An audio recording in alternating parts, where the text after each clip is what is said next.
Papo Esportivo, hora do Felipe Diniz. Felipe, boa noite. Podemos começar pelo Campeonato Paulista, onde deu mais ou menos o esperado, os 4 grandes nas semifinais. Exatamente isso, Renata. Boa noite para você, boa noite a todos que nos acompanham. Vamos direto, então, mostrar os jogos do Campeonato Paulista dessa noite. Aconteceram as 2 semifinais que restavam. Em Itaquera, jogaram Corinthians e Ferroviária. Olha, a jogada do Cleison, gol marcado pelo Júnior Urso para fazer Corinthians 1-0. O chute do Diogo Matheus desviou no Thiago Santos para o empate da Ferroviária. Como também havia sido 1-1 o primeiro jogo, a decisão foi para os pênaltis. E aí brilhou mais uma vez Cássio, olha, ele defendeu a cobrança do Thiago Santos. E na última cobrança, o Pedrinho bateu no meio do gol, no alto, para classificar o Corinthians para a semifinal do Campeonato Estadual.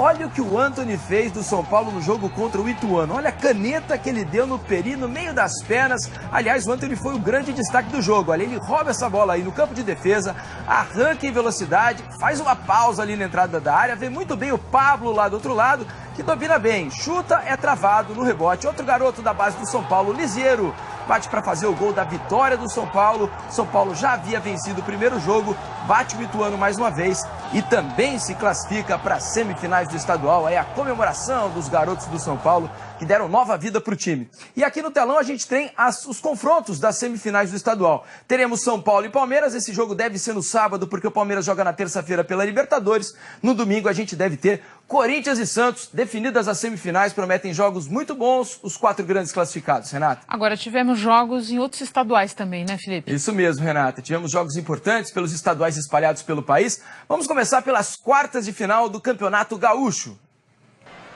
Internacional e Novo Hamburgo jogaram no Beira-Rio. Cobrança de escanteio na primeira trave para Newton dar a vitória para o Novo Hamburgo. Mas quem se classificou foi o Inter mesmo, que venceu o primeiro jogo por 2-0. Semifinal do Campeonato Baiano, Atlético de Alagoinhas e Bahia. A primeira imagem não é de bola rolando, uma reclamação assintosa do médico do Atlético para cima do árbitro. Detalhe, o nome dele é Joaquim Neto. Além de médico do Atlético, ele também é prefeito de Alagoinhas. Essa não foi legal, não. No contra-ataque, passe do Elber para o gol do Fernandão, Bahia 1-0. Elber faz boa jogada e toca para Shailon. Ele limpa o lance e bate para fazer o segundo. Bahia classificado para a final. Espera agora o vencedor entre Bahia de Feira de Santana e Vitória da Conquista. Campeonato Goiano, Goiás e Aparecidense, contra-ataque do Goiás. Michael toca para Renatinho fazer 1-0. Washington bateu de fora da área e o Sidão não pegou. A Aparecidense virou o jogo nos acréscimos, nesse pênalti bem cobrado por Alex Henrique. Final, Aparecidense 2, Goiás 1. Apesar da derrota, o Goiás se classificou para as semifinais por ter feito 3-1 na primeira partida. Olha, e pela Libertadores, o Cruzeiro recebeu o Deportivo Lara da Venezuela. Venceu por 2-0 no Mineirão. Só que até o momento a TV Globo não recebeu as imagens com os gols do jogo, Renata. Felipe, pela Copa do Brasil, um único jogo essa noite com uma bonita homenagem ao jornalista Rafael Renzel. Exatamente. Foi no confronto estadual, jogo entre Chapecoense e Criciúma.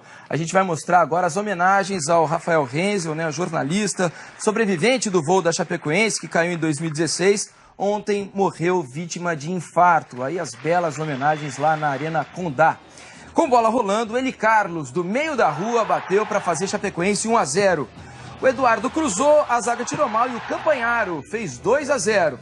Depois do escanteio, o Sandro diminuiu para o Criciúma, 2-1. O Kaique cruzou na medida para o Bruno Cozendei empatar o jogo, 2-2. Só que nos acréscimos o Eduardo cruzou, o Everaldo cabeceou, o Bruno Grossi defendeu e o Lourenço marcou o gol da vitória da Chapecoense. Chapecoense, então, 3-2, tem o jogo da volta agora em Criciúma. Felipe, também tivemos essa noite um Fla-Flu emocionante no Maracanã. Um jogaço no Maracanã, muito obrigado, muito discutido. E agora a gente vai colocar o que melhor rolou lá no Maracanã, olha. O Flamengo saiu na frente, a gente vai ver o Bruno Henrique ajeitar. Olha a pancada que soltou o René de perna esquerda, acertou o cantinho, belo gol do René para fazer Flamengo 1-0. O Fluminense empatou nesse lance aí, ó. O Everaldo foi ao chão, foi derrubado pelo Léo Duarte, o árbitro com o auxílio do VAR marcou pênalti. E Johnny Gonzalez bateu bem para fazer o gol do Fluminense, o gol de empate, 1-1. Depois, nos acréscimos, nesse lance aí, ó, o juiz deu pênalti do Léo Santos no Lucas Silva, garoto do Flamengo. Não usou o VAR, deu pênalti e confirmou. E aí o Everton Ribeiro bateu com muita categoria para dar a vitória ao Flamengo nos acréscimos, 2-1 sobre o Fluminense. E nesse jogo também algo chamou a atenção, todo mundo muito preocupado com o Abel Braga, técnico do Flamengo. Olha, a gente tem imagens do Abel no finalzinho do jogo, isso ainda foi antes da cobrança do pênalti que a gente acabou de mostrar do Everton Ribeiro, passando mal, sendo auxiliado pelos médicos do Flamengo e sendo levado para o vestiário. Logo depois da cobrança, ele entrou no vestiário. Depois do jogo, ele saiu aí sorrindo, mas de cadeira de rodas, foi levado para um hospital na zona sul do Rio de Janeiro. O Abel teve de ser levado com a ajuda de uma ambulância.